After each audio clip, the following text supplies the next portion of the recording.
Здравствуйте.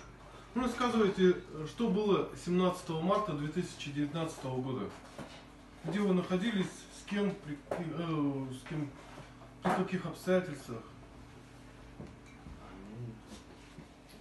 17 марта катались по городу Алдана на новом автомобиле марки Nissan Safari.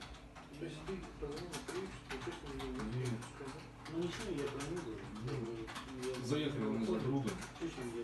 Он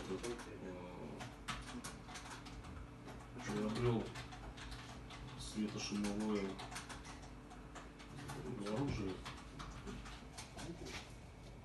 И, в общем, решили его попробовать. Выехали за город. И, в общем, там произвели выстрел из светошумовых патронов.